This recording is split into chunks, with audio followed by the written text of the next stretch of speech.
Happy Saturday, and welcome to the Ram Ashram Satsang Weekend Workshop, where you'll learn a modern Satsang method for obtaining peace, light, and love in your life. My name is Eddie, and I will be introducing the facilitator for today's event. But first, I'd like to give you a brief introduction to this weekend workshop. If you'll direct your attention towards your screen, you'll see the first element is Satsang. Satsang is a scientific method whereby we may obtain peace, light, and love in our life. It requires no physical skill, spiritual accomplishment, or meditation experience to begin its practice. Satsang consists of two words, Sat and Sang. Sat means positive energy, and Sang means to be with or to be in the presence of. Therefore, the word Satsang means to be in the presence of positive energy. The next element is meditation. Meditation is an important element of Satsang. When we meditate, we withdraw consciousness from worldly objects and direct it inwards to focus on a single thought. In doing so, our minds become calm and our thoughts become pure, thereby allowing us to obtain higher states of consciousness, such as enlightenment, peace, light, and love. Inner orientation.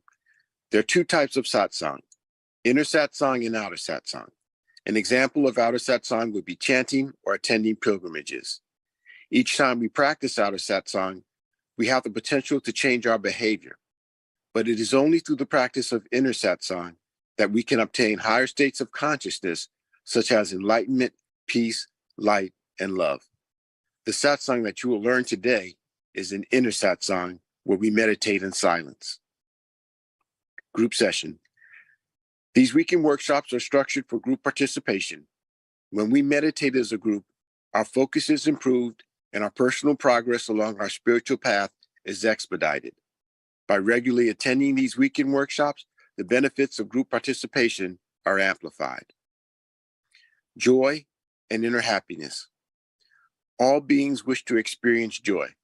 Joy is the eternal longing of the soul, but only through the practice of inner satsang can we obtain a joyous state.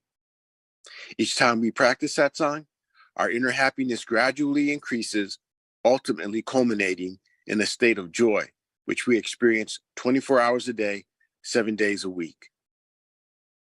The agenda for today consists of 3 sessions: the informative session, the practice session, and the interactive session. During the informative session, a lecture will be given about a satsang topic, the founder, or some relevant spiritual topic. During the practice session, instruction will be given on how to meditate, followed by a period of practice. During the interactive session, you have the opportunity to ask questions, or there'll be a panel discussion. And now, I'd like to introduce the facilitator for today's event. He has over 40 years of satsang experience. He is the grandson of Guru Maharaj, the founder of Ram Ashram Satsang. He was born into a satsang family where he experienced his family members obtain states of enlightenment and lead lives of peace, light, and love. At an early age, he began traveling with the mission throughout India, facilitating satsangs. And during that time, he witnessed the positive benefits that satsang could have on mankind. And upon arriving to the United States with his wife, he continued to facilitate satsang for local satsangees. He has led teams of satsang members in translating important satsang literature into English and works tirelessly to make satsang more accessible to Western and English-speaking audiences. He currently travels throughout the United States, India, and England facilitating satsangs while maintaining his duties as a husband, a father, and an IT executive. Today, he will teach us a rare and ancient form of satsang as taught by Guru Maharaj. Please join me in welcoming Mr. Sanjeev Kumarji.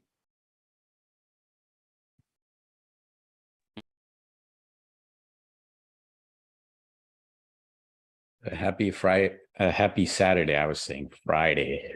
It's probably stuck in time somewhere.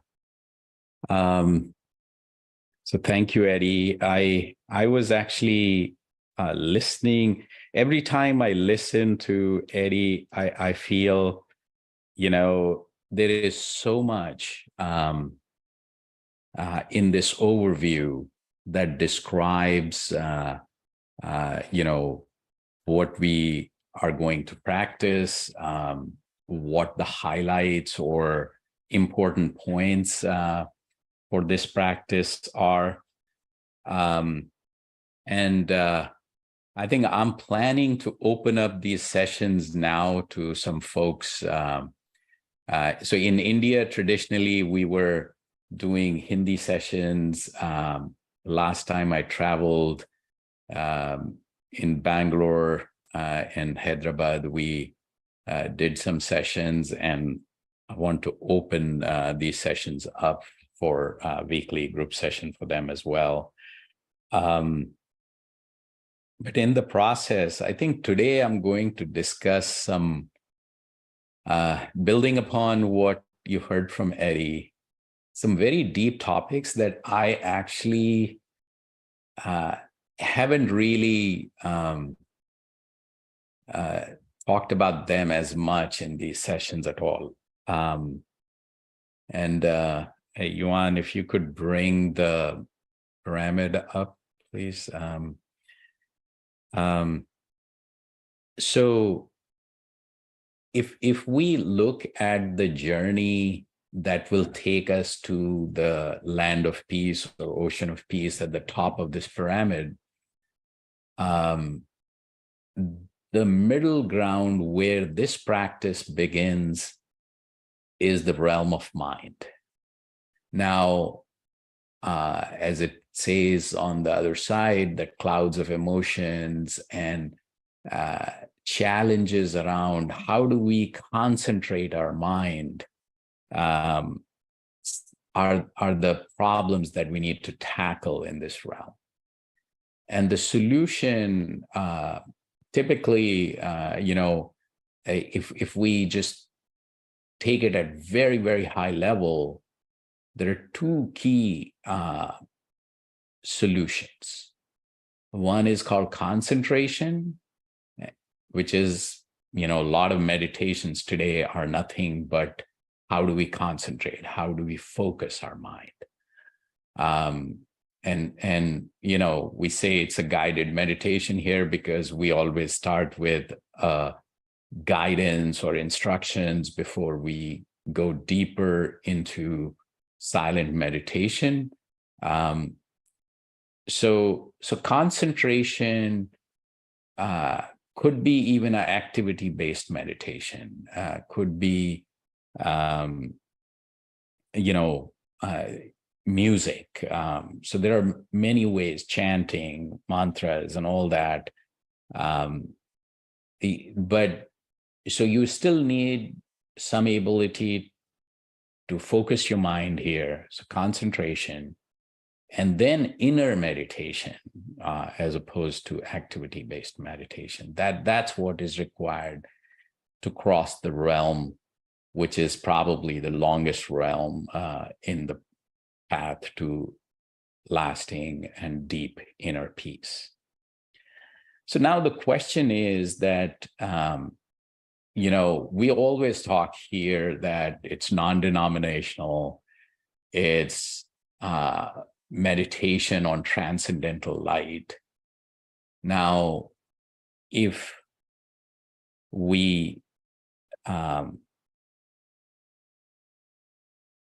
say that we're trying to manifest transcendental light, easier said than done. And over the last few years, in these sessions, people have talked about okay, so I want to manifest this transcendental light, or I want to focus on it, or I want to visualize it, imagine it. And so many people have had difficulty with that. And that's nothing, new or, the problem is that no concentration is feasible without we being very clear what to concentrate on. So on the second realm, the realm of life, where activity-based meditation, there are even things like we have talked about, Eddie and I have talked about, like manifesting material things, money, love, relationships, etc. And I mean, on YouTube, there's so much you can find there. And we have talked about this in the context that if you manifest those things, there is a good chance you might actually achieve, but that's not going to take you all the way to the ocean of peace or the land of peace or lasting peace, because you're again getting caught up in the material aspects. And the interesting thing is the world or the material aspects are always changing. So if we tie our meditation or thought processes to something that is changing, then peace will still be, further away. So now let's go, how do we focus on something we haven't seen? Like transcendental is like which transcends the world, and hence you cannot, fathom, because it's, so everything that has a form or a name, physical form, can be seen or heard, can be imagined or conceived, but that is probably not transcendental. Anything with a physical form or name is still, in a way, worldly from that perspective. So transcendental form is beyond a name or physical form. Move towards transcendental, something that transcends the world, we need to look at maybe light, because light has no form really, but we still comprehend it to some degree. So it's not like completely unknown. And this research is very deep and it goes to ancient times. So in meditation, if you fill your mind with transcendental light and you try to center and ground your consciousness, your mind, your subconscious, your unconscious mind, and your entire inner world in this transcendental light, then soon you will reach, in terms of all your inner existence, to a state where your heart starts to shine with this brilliant light. And once you achieve that state, then transcendental light causes true knowledge to appear through the states of higher consciousness, which goes beyond the knowledge of physical world and bestows peace. This land of peace is the ultimate state, and that's the goal. That's the liberation. That's real freedom. So coming back to, however, everyone is not capable of meditating upon a very, very abstract concept like transcendental light. So, I mean, people have asked me in those many words that we just cannot concentrate on inner light at all. So that is when, based on your belief, you can take any form or name and then concentrate upon the physical form of your choice. So whatever you believe in, and even if you believe in a guru. So however, envisioning the physical form as glowing light or a source of this transcendental energy, extract the light from this envisioned glow of the God or guru that you believe in, and fill yourself with that light and let your heart be lit with that. So, God is light. He's light of lights. It's easier to light a candle with the contact of a candle that's already lit. So to manifest transcendental light is one of the deepest and really highest form of spiritual disciplines. Here, nothing else needs to be done. All you do is try to manifest this transcendental light and enlighten your heart with this transcendental light, store this transcendental energy in your heart, and this will lead to the top of the pyramid, the ocean of peace. So it is difficult. The simple reason for this difficulty lies in our general inability to connect with something that we cannot easily see. That difficulty is overcome by connecting with someone we strongly believe in and extract that light from this envisioned glow. So not a photo, not an idol, a conscious form which is the source of this transcendental light, and fill yourself with that light and let your heart be illuminated. So I actually was reading an article that my grandfather wrote about this practice, and I thought I'll share that with you today. It actually is pretty deep, and I think, pardon my translation, it might, lot might and can be lost in translation, but I keep trying. I have seen this method work in ways that is absolutely and totally uncommon. Long time back when I was, I started these sessions in the public library, I used to say there is no charge, but there is an expectation that you will ask a question, because that starts some conversation and some sharing, as well as it's important to help each other out in some ways. So we'll do that after the practice, but let's get into it.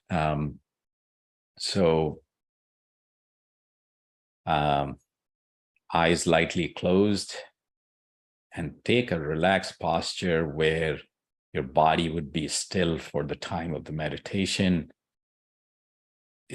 Those two things are very important, because every time your body moves, every time sensory input comes through your eyes, your mind gets distracted, and we want to minimize that.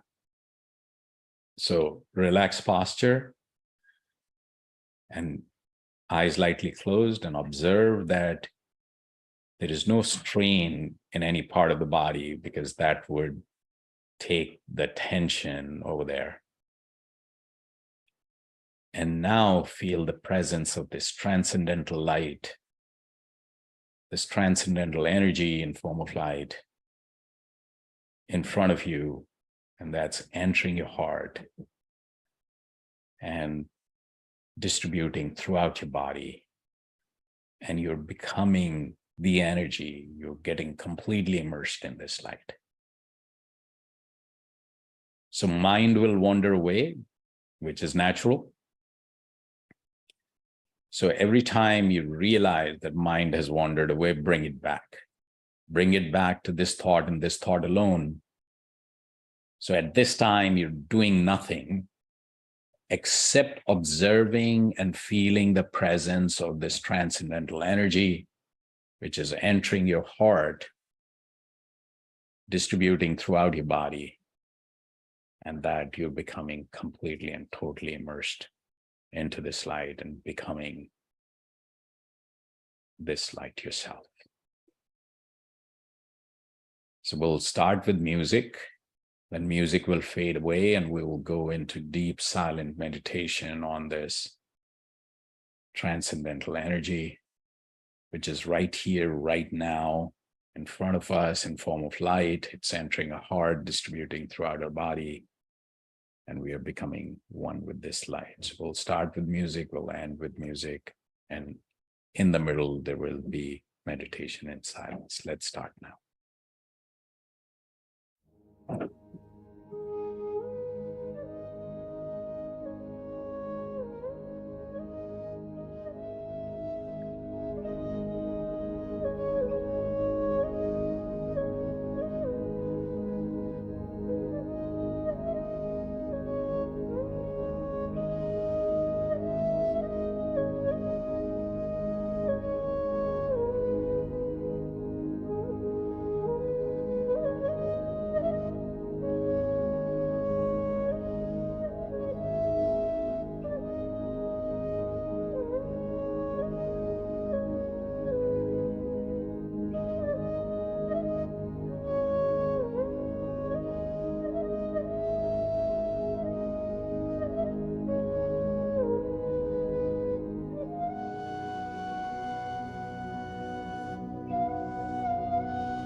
A happy Saturday, everyone. And I do want to talk more about the topic that we have picked up today. And I was kind of thinking, as I was growing up, I strongly believed and that satsang transcends religions, and not only that, in Guru Maharaj's writings, as well as what I heard and read, was that it respects all religions. And personally, I was also thinking that just this year, I went or revisited the temple where Buddha got enlightened very recently. I was there. I also visited Turkey, which sits, there is a European side and Asian side, and it's still has the reminiscence of the moderate and spiritual, aspects of Islam or Sufis. Sufism developed there and still practice. And there it was fascinating visit where a 6th century church, which became a mosque, then became a museum, then became a mosque again. So it's visited by thousands of people every day, and it's active mosque, and you go in and there is Mother Mary and on the dome, and Jesus Christ.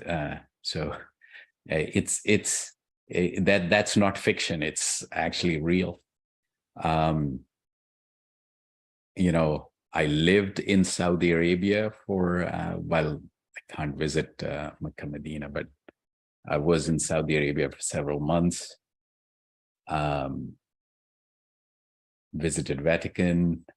My office in Jersey City at one point used to, so I could see from my office Statue of Liberty, which I think, in my view, it's not a political statement, but a state of spiritual liberation and freedom.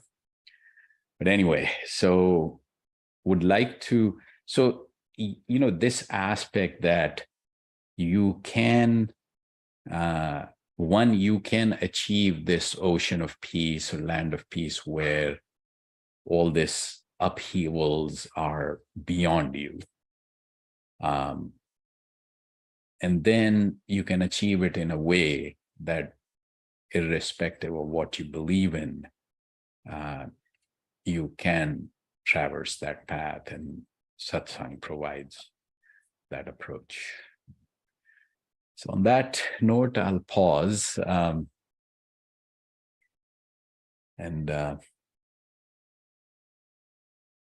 So I do see there are a few first timers. I'll definitely, value being quiet here, which is not a bad thing, but I'll appreciate if you could introduce yourself and share some thoughts, questions, comments.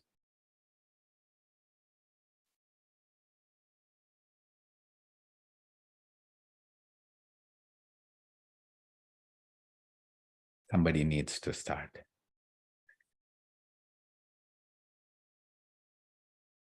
Alina, Albert, Daisha, Shari.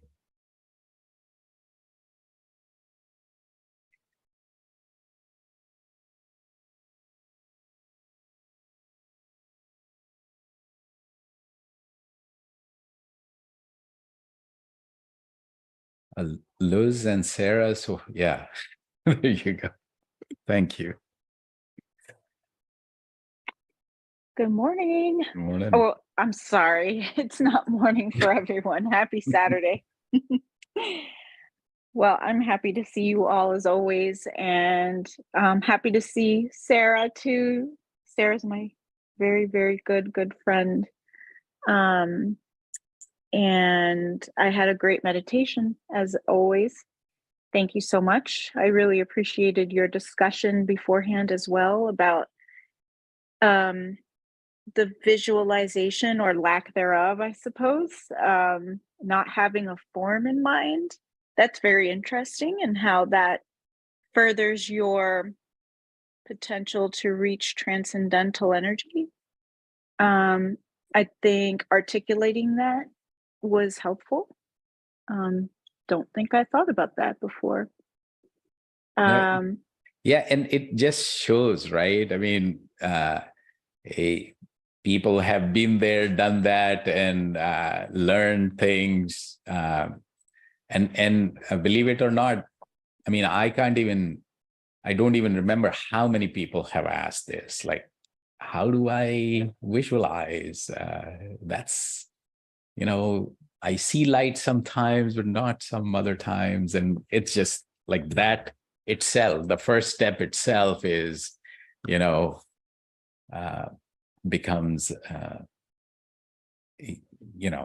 like almost like a hurdle. So we don't want to do that. We need to go beyond that. Yeah. I mean, even discussing it in terms of forms, because I know that this isn't the goal that you're trying to teach, but the reminder that even if you do have a particular thing in your mind, like a form, a material thing, which I know is not the goal, but even that was helpful in a way, because I don't know that I necessarily processed that before, that having a certain thing in your mind could manifest it, but the goal is not the goal is to go higher than that. All of that was helpful, even if parts of it were not intentioned to be the goal. Right. Exactly. Absolutely. Yeah. I cede the floor to someone else who might want to make a comment. Yeah. So many times after such deep meditation, speaking itself kind of, I feel I'm kind of coming in the way of that, feeling that peace. But yeah, let's keep the ball rolling.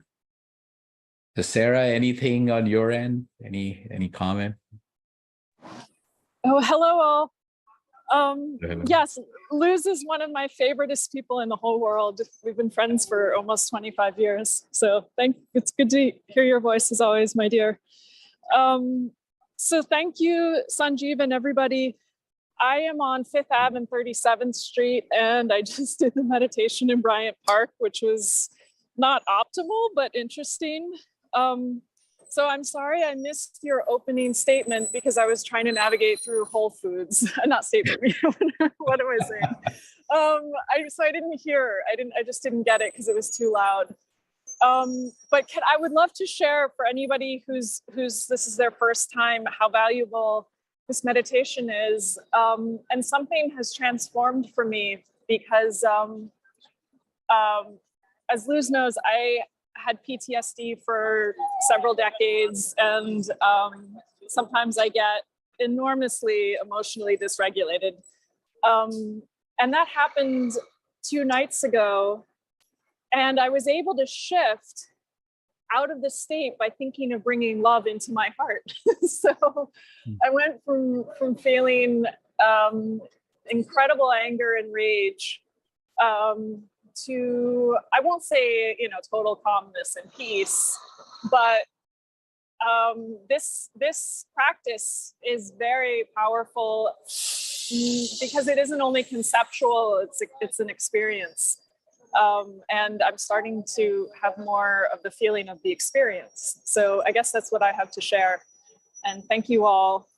And I was sending your love to everybody in Bryant Park and bringing their love to you. So Sarah, interestingly, yeah. I used to work right across Bryant Park for many, many years. Oh, wow. Yeah, I worked on 40th. Yeah. So awesome. Cool. That's great. Yep.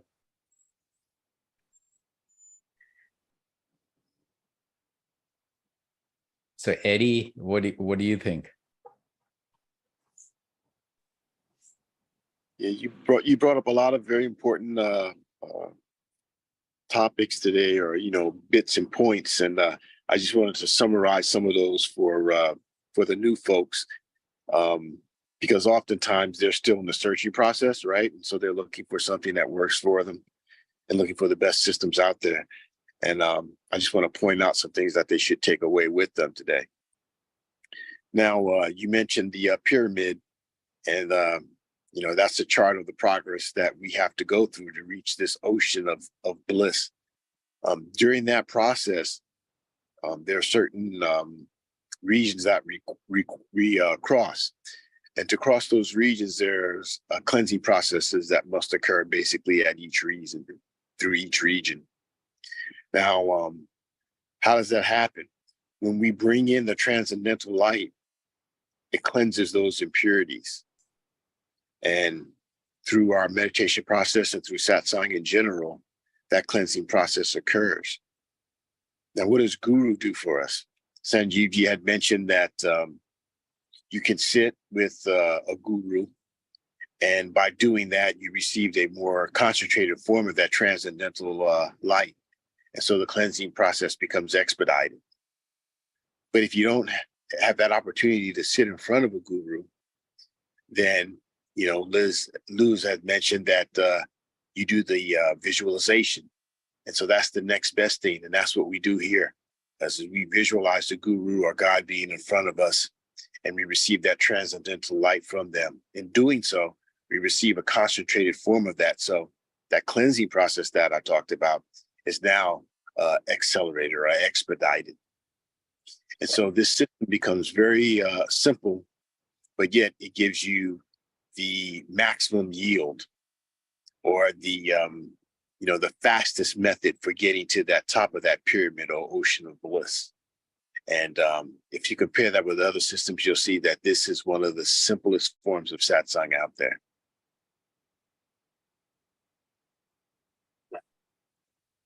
Wow. Yep. Thanks, Sherry. It was nice to have you here. So we are almost on the top of the hour. Anyone else would like to share anything before we wrap up? So Arvindji, you have the last word then. Namaskar, Bhaiya. Again, so very fortunate, so very fortunate to be able to join this group. So happy Saturday, everybody.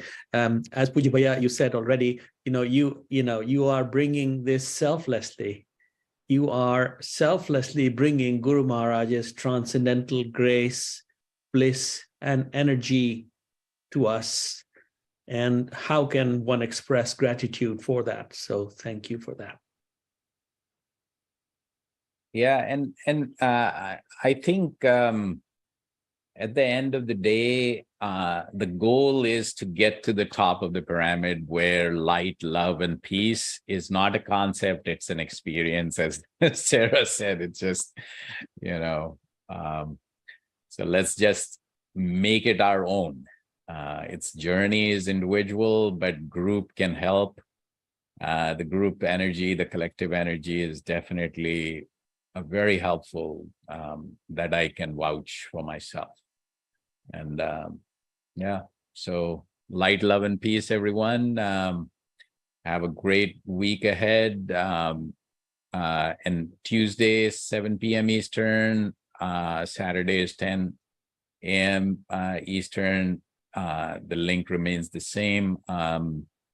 May 27th is the next in person. I think maybe we'll share more details. So May 27th, June 3rd, and then end of July, and sometime in August, I think, end of August, we are planning in person in Virginia. I think there is another Bangalore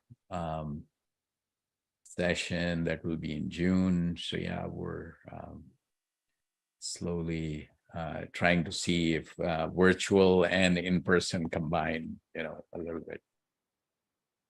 So see you all. Have a great week ahead, and love, light, and peace. Thank you. Namaste भैया bye Thank you, Sanjiji. Namaskar. Namaskar, everyone. Thank you. See ya. Thank you so much. Thanks. Thanks, Liz. भैया जी Namaskar. And I'm Namaskar.